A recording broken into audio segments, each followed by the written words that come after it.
네, 지난 시간에 우리가 3절 하다가 이제 시작을 하다가 시간이 되어서 끝냈는데, 이제 내가 나의 두 증인에게 권세를 주리니 하는 두 증인이 누구냐? 이제 이것을 우리가 지난 시간에 잠깐 살펴봤어요. 이 두 증인이라는 이것이 요한계시록에서 말씀하시는 요한계시록 1장 1절에서 말씀하시는 속히 될 일을 그 종들에게로 시작해서 요한계시록에서 말씀하시는 하나님의 종들을 말하는 거예요. 그것은 구체적으로 이제 요한계시록 7장에서 14만 4천의 종들로 나타나고 있고, 계속 일곱 금촛대 교회의 일곱 사자들도 그들이고, 또 4장에서 말씀하시는 금면류관을 쓰고 흰 옷을 입고 이제 그 장로의 자리에 앉아 있는 24장로들도 역시 마찬가지로 두 증인들의 반열에 서 있는 그와 같은 종들이고, 일곱 영으로 부음받는 그와 같은 종들도 마찬가지고, 그리고서는 이제 요한계시록 9장, 11장 계속 그와 같은 이제 두 증인들에 대해서 말씀하시는데, 결론적으로 이 두 증인이라는 것은 14만 4천의 종들이요 환난 날에 사역할 종들이다. 그리고 그들은 은혜 시대의 종들과는 전혀 다르죠. 은혜 시대의 종들과는 달리 말세에 이루실 구원의 말씀이 그들에게 하나님께서 주어진 거예요. 그럼 환난 날에 사역할 종들이라는 특징이 뭐냐? 그것은 요한계시록이나 다니엘서나 또는 때에 따른 양식의 말씀을 가지고 있는 종들이 이 말세의 종들인 겁니다. 그러면서 그들을 이제 4절에 보면 이 땅에 주 앞에 섰는 두 감람나무와 두 촛대다. 이제 두 증인에게 권세를 주고 굵은 배옷을 입고 1260일을 예언하리라. 이것은 조금 뒤에 상고를 하고, 우선 두 증인에 대해서 지금 초점이 맞추어져 있는데, 그들은 주 앞에 섰는, 이 땅에 주 앞에 섰는 두 감람나무와 두 촛대다 이렇게 말씀하시잖아요. 두 감람나무는 어디를 말씀하시는 거니? 스가랴서 4장 14절 이하의 말씀을 말하고 있는 겁니다. 스가랴서 4장을 한번 보세요. 스가랴서 4장 11절부터 읽습니다. 11절부터 14절까지. 스가랴서 4장 11절부터 14절. 구약성경 1316쪽에 있어요. 스가랴서 4장 11절에서 14절 함께 읽습니다.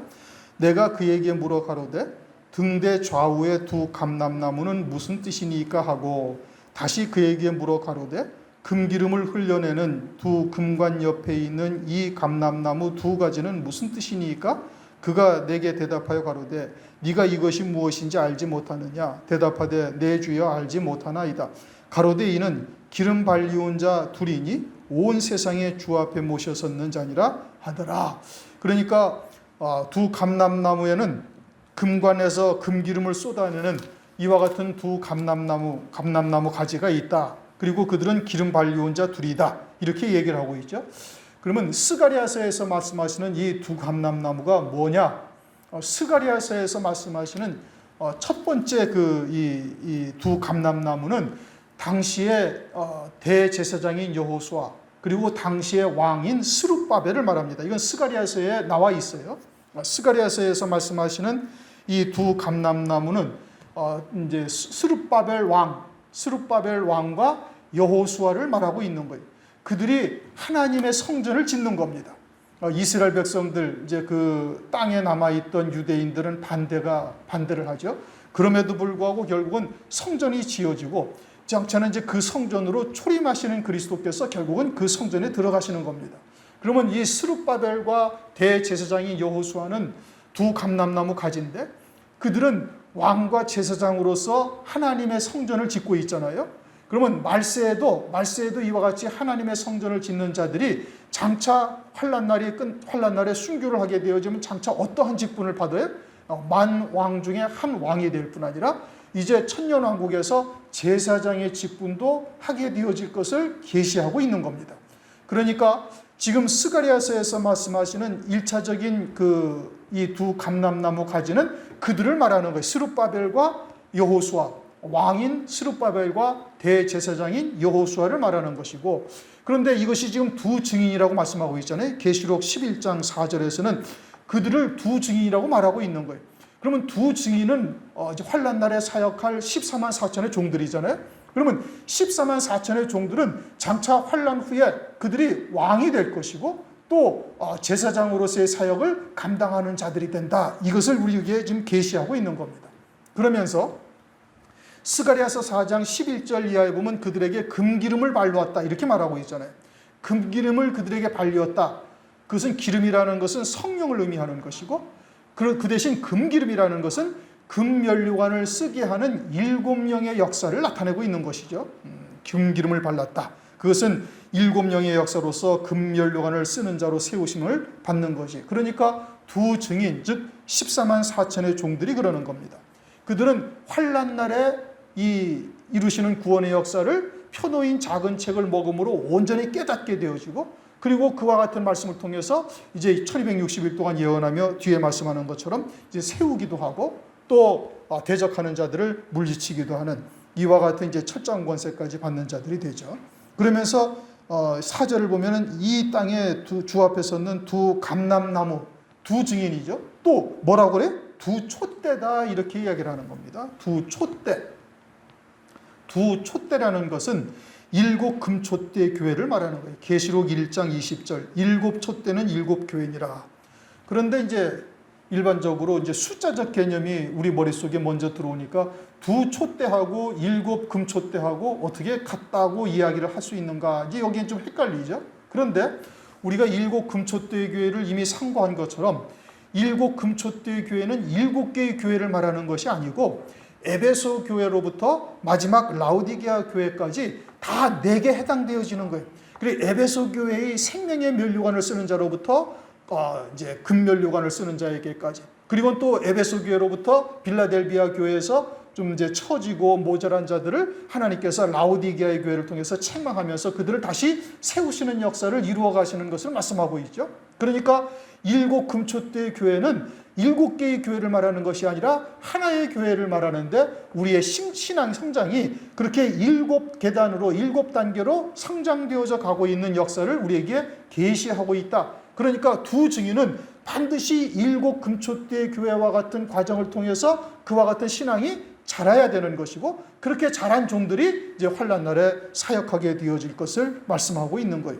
그리고 이제 누누이 말씀드린 것처럼 두 증인이라고 해서 두 사람만 딱 말하는 것이 아니라 이것은 두 무리 또는 두 집합체 이와 같은 것을 말씀하고 있다.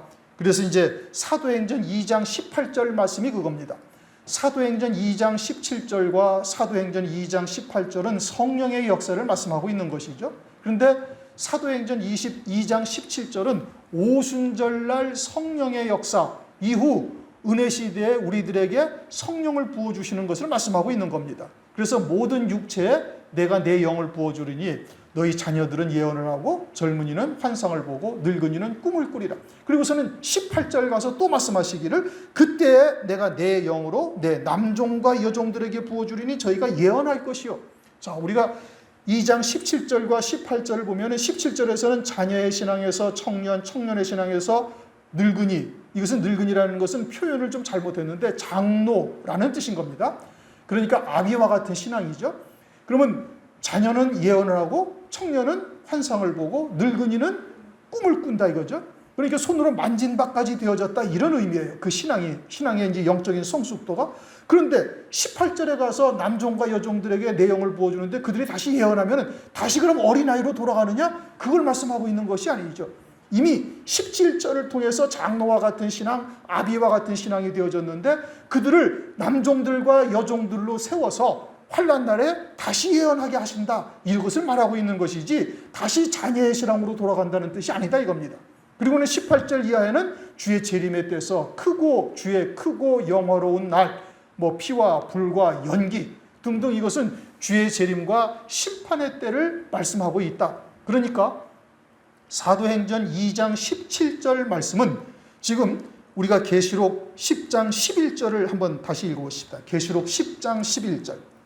저가 내게 말하기를 네가 많은 백성과 나라와 방언과 임금에게 다시 예언하여야 하리라. 그러니까 다시 예언한다라는 것은 뭘 말하는 거예요? 마세의 환난 날에 하나님께서 우리에게 감추었던 봉함되었던 말씀이지만 이제 그것이 표노인 작은 책이 되어져서 이제는 그것을 다시 예언해야 된다라는 것이고 이것은 사도행전 2장 18절 말씀 남종들과 여종들이 예언하리라 하신 말씀과 딱 그 맥이 같다. 그것을 의미하고 있는 겁니다. 그러므로 두 증인은 누구라는 거예요? 14만 4천의 종들을 말하는 것이다. 이건 은혜 시대의 종들과는 전혀 다르다. 이건 요한복음 4장에서도 말씀하고 있죠. 뿌리는 자와 거두는 자는 다른 사람인 것을 정확하게 말씀하고 있어요. 그럼 무엇으로 환난 날에 사역할 종이라는 것을 안다고요? 표노인 작은 책을 먹은 자여야 되는 거예요. 반드시 이것을 먹어야만 예언의 권세가 주어지고 이 말씀과 그러니까 이 지팡이 같은 갈대가 딱 되어져야 되는 거예요. 이 말씀이 이제는 온전히 깨달아지고 생명이 되어져서 이제 그 말씀으로 인하여 사는 자로 딱 되어질 때 하나님께서 그들을 이제 지팡이 같은 갈대가 되신 것으로 된 것으로 인정하고 그들을 환난 날에 사역을 하는 종들로 하나님께서 세우신다 이 뜻인 겁니다. 이미 우리가 일곱 금초대 교회를 통해서 에베소 교회로부터 이제 순교의 신앙, 그 다음에 흰 옷을 입고 나와 함께 다니는 자의 신앙까지 쭉 올라가잖아요.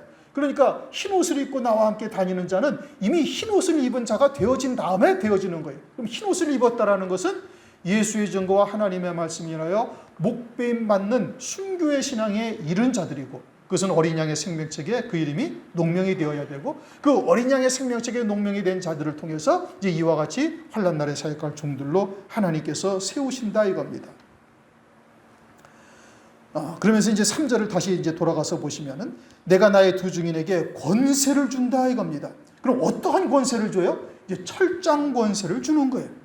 환난 날에 그들에게 하나님께서 철장 권세를 주죠. 이것은 이제 계시록 12장 5절에 나와 있는데 여자가 아들을 낳으니 이는 장차 철장으로 만국을 다스릴 남자라 이렇게 말씀하셔요.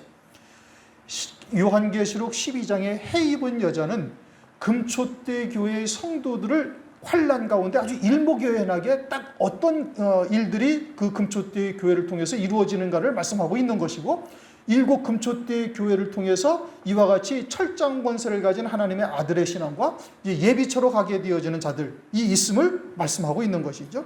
그리고 해 입은 여자라는 것은 음녀교회와 대비되는 진리의 교회요 금초대 교회를 말한다. 그러면 이 금초대 교회가 적그리스도의 환난 기간 동안 어떤 일을 겪는지 아주 일목요연하게 쭉 말씀한 것이 이제 계시록 12장입니다.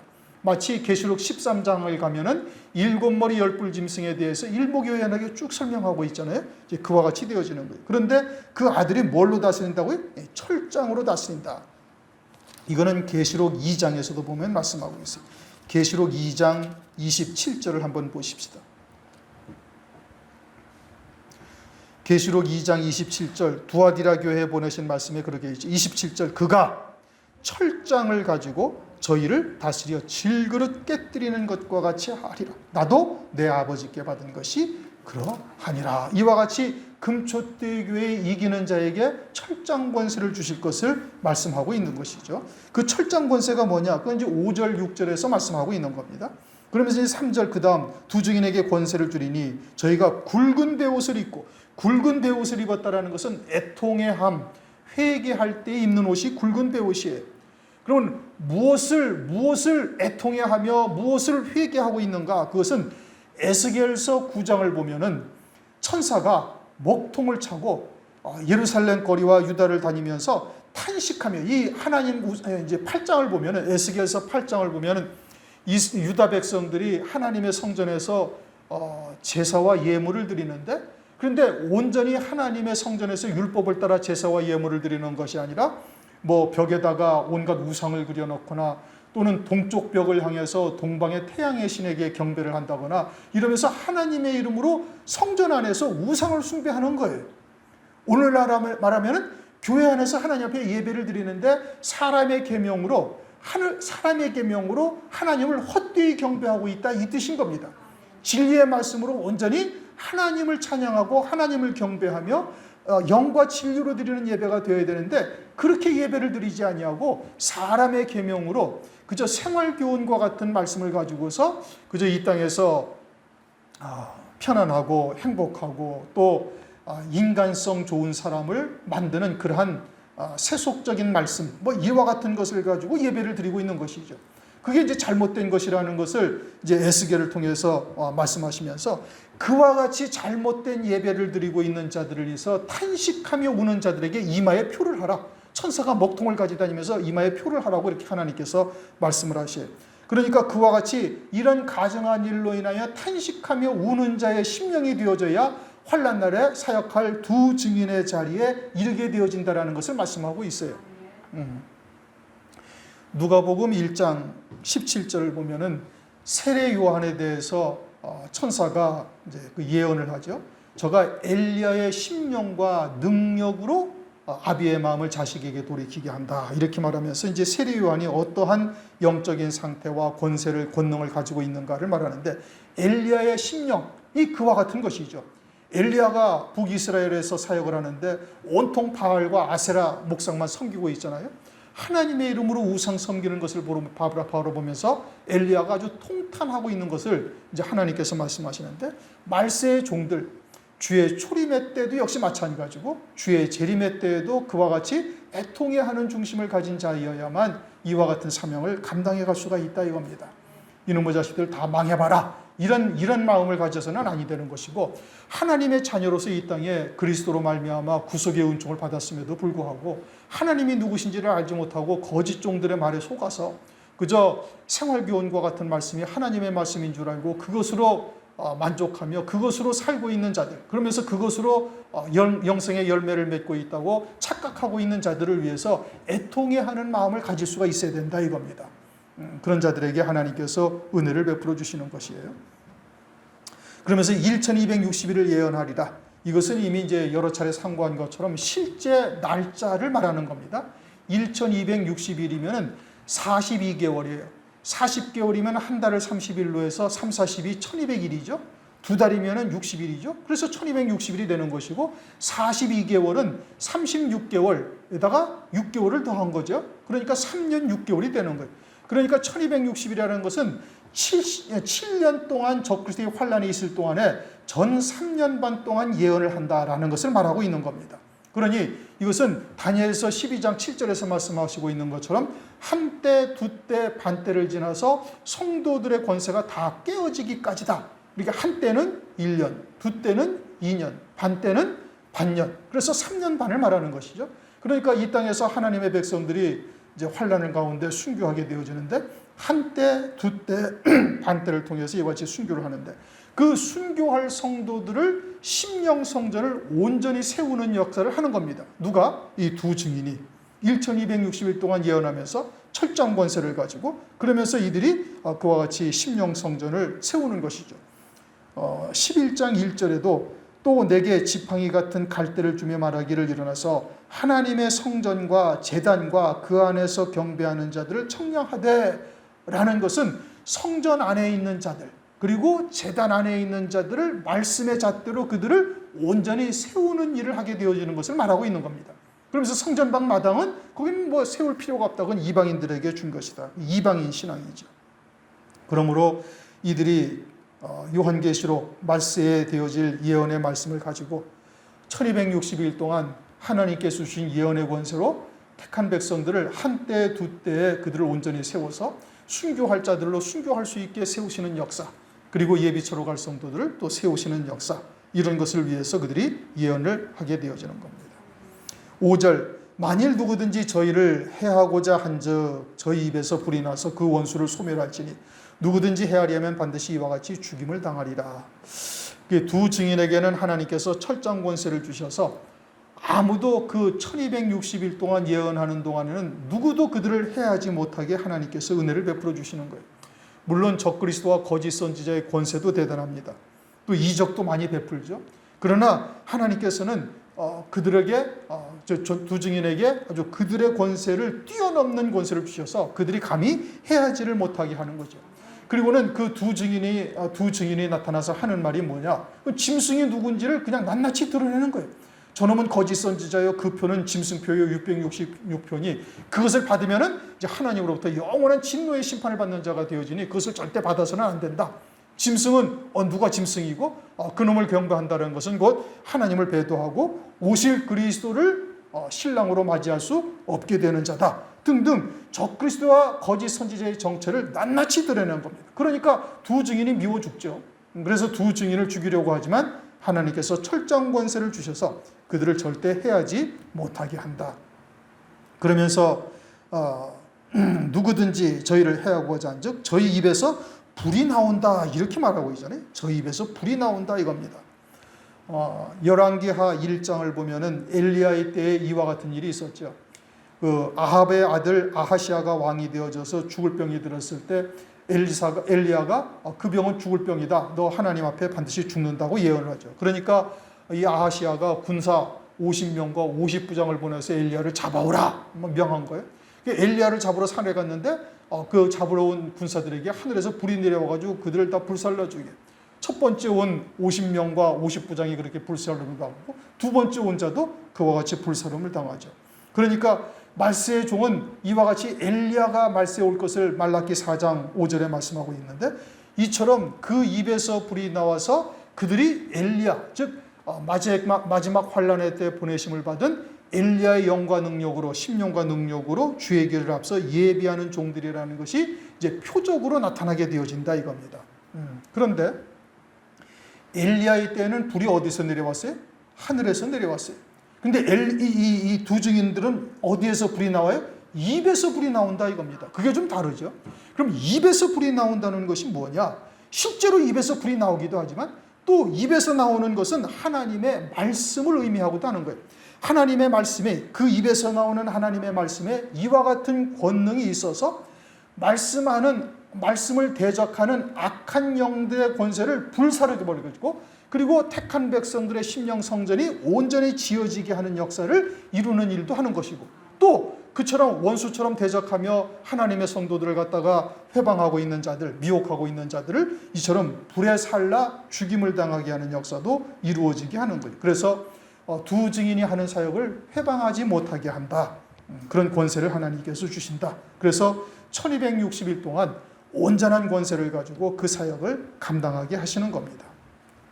6절 저희가 권세를 가지고 하늘을 닫아 그 예언하는 날 동안 비 오지 못하게 하고 엘리야의 때에도 역시 마찬가지로 3년 반 동안 하늘을 닫아 비를 오지 못하게 했어요. 이건 열왕기상 17장에 이미 기록이 되어진 말씀인 겁니다.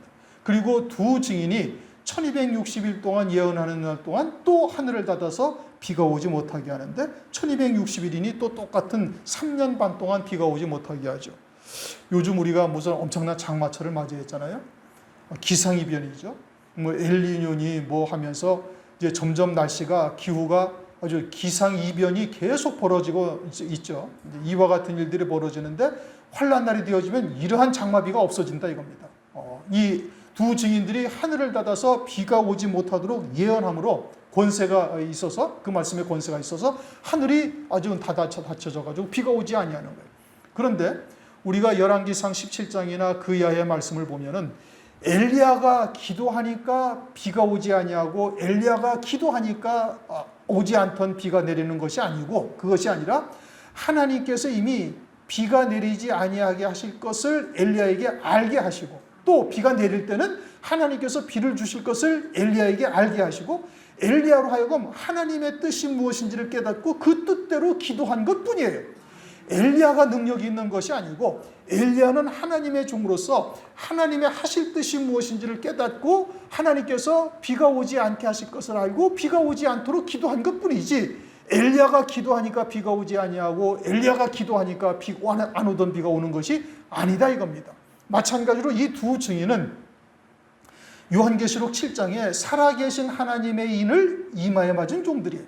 살아계신 하나님의 인을 이마에 맞았으니 하나님의 뜻과 그들의 생각이 완전히 일치되어져 있는 것이죠. 그러니까 패역한 하나님의 자녀들을 보고 하나님께서 그들에게 은혜 주시지 아니할 것을 이들이 알고 있는 것이고 그와 같이 하나님의 은혜가 이제 사라지게 되어질 것을 비오지 아니하는 것을 통해서 이제 계시하고 있다 이겁니다.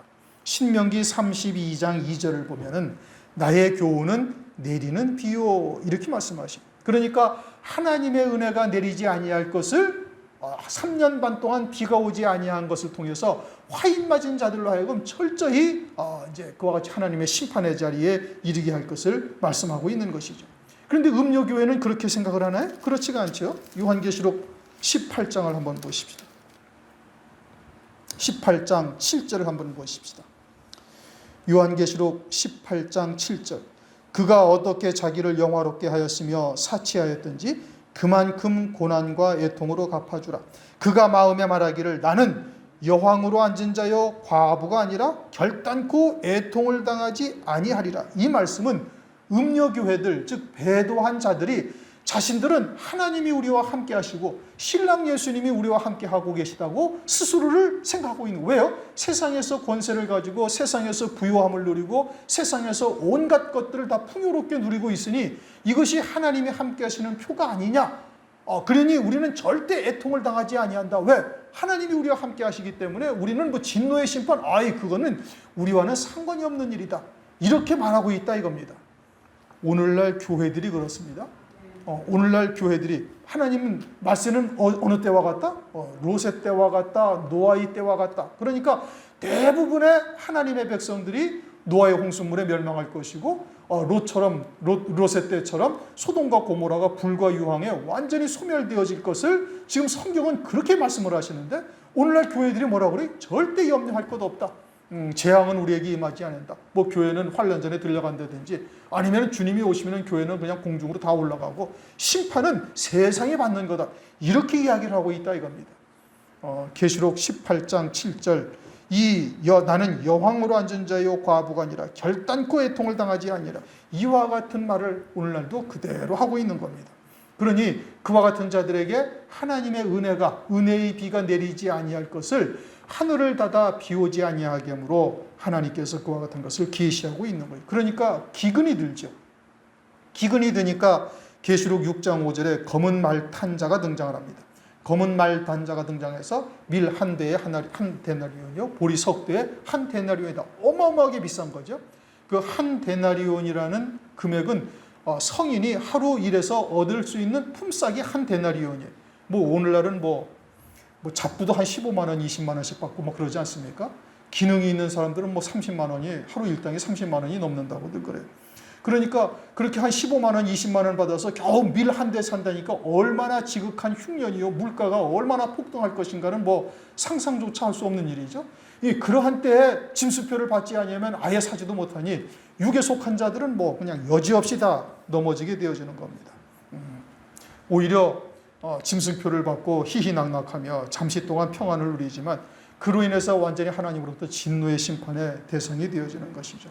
그러니 그와 같이 사람의 계명으로 살고 있는 자들이 이처럼 배도하게 되어질 것을 두 증인들이 뻔히 알고 있으니 요한계시록을 통해서 누가 배도하고 누가 그와 같은 짐승 음녀교회가 될 것인지를 우리가 다 알고 있지 않습니까? 그러니까 그러한 사람들을 바라보면서 애통이 하는 자가 되어져야 될 것을 우리에게 계시하고 있는 것이죠.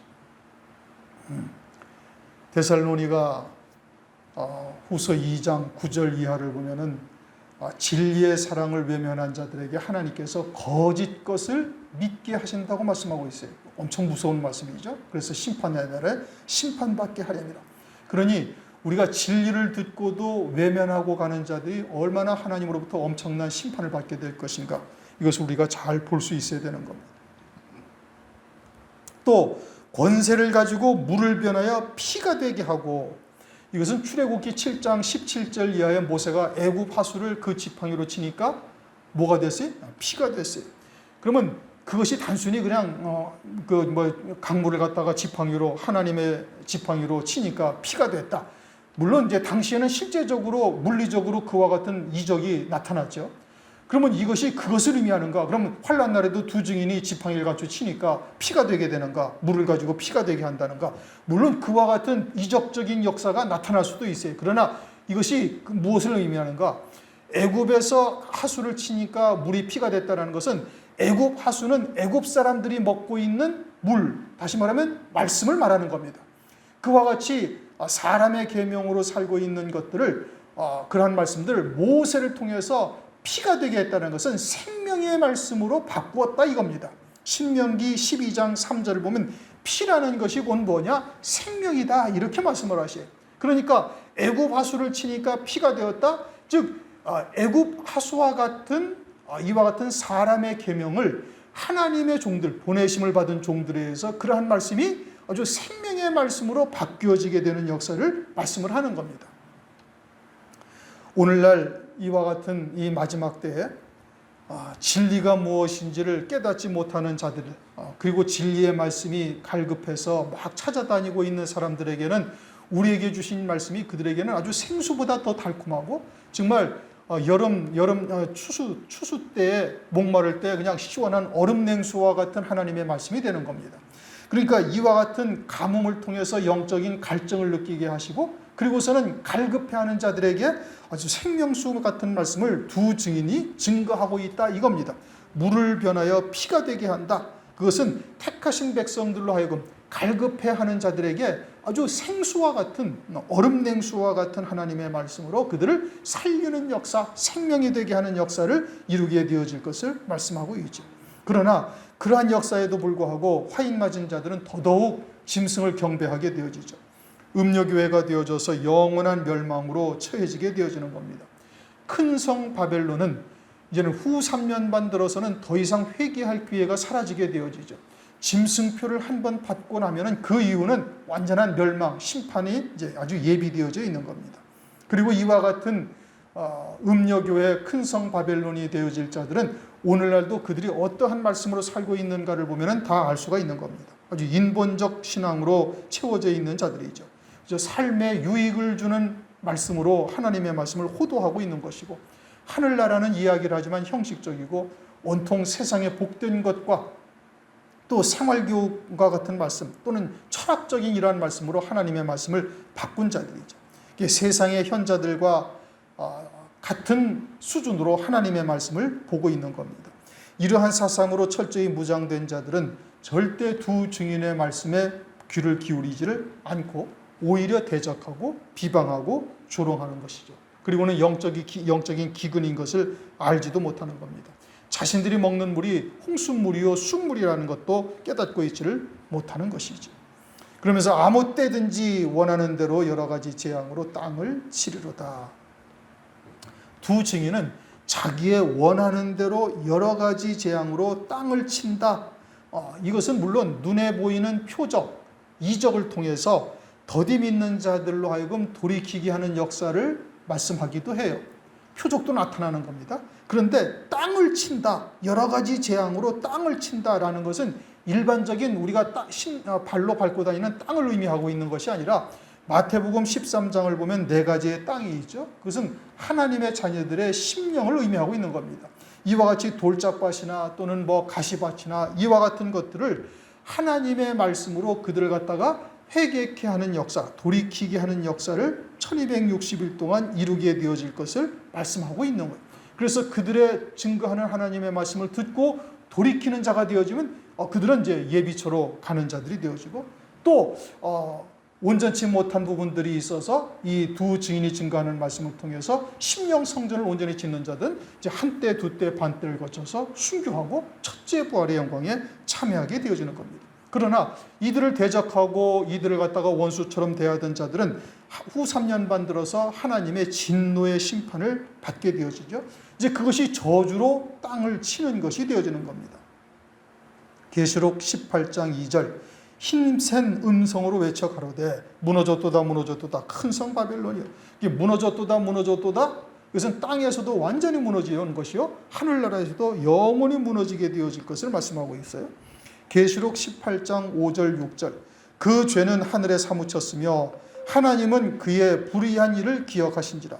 그가 준 그대로 그에게 주고 그 행위대로 갑절로 갚아주고 그 섞은 잔에도 갑절이나 섞어 그에게 주라. 그러니 그들이 행한 대로 하나님께서 아주 갑절로 갚아주실 것을 말씀하고 있는 것이죠. 그러므로 오늘날 이와 같이 진리가 무엇인지를 듣게 하셨다라는 것은, 그것은 하나님으로부터 참 큰 은혜를 우리가 받은 겁니다. 그리고 이와 같은 말씀을 통해서 우리가 온전한 생명으로 산 자가 되어야 할 뿐 아니라 이제는 그와 같이 멸망길로 가면서도 깨닫지 못하는 자들에게 이 진리의 말씀을, 마지막 때에 따른 말씀을 그들에게 증거해서 그들도 함께 구원받는 역사가 있어야 될 것이고, 우리의 형제 또는 우리의 이웃 또는 아는 자들이 그러한 생활교훈과 같은 말씀으로 살면서도 깨닫지 못하고 있다면 우리가 정말 엘리야와 같은 심령으로 애통해하는 마음을 가지고 그들을 위해서 기도할 수 있는 자가 되어야 되는 겁니다. 그렇게 하나님의 뜻을 우리가 잘 깨닫고 또 믿음으로 받아서 이룰 수 있는 우리 모두가 되시기를 주의 이름으로 축원합니다. 기도하겠습니다. 하나님 아버지 감사합니다.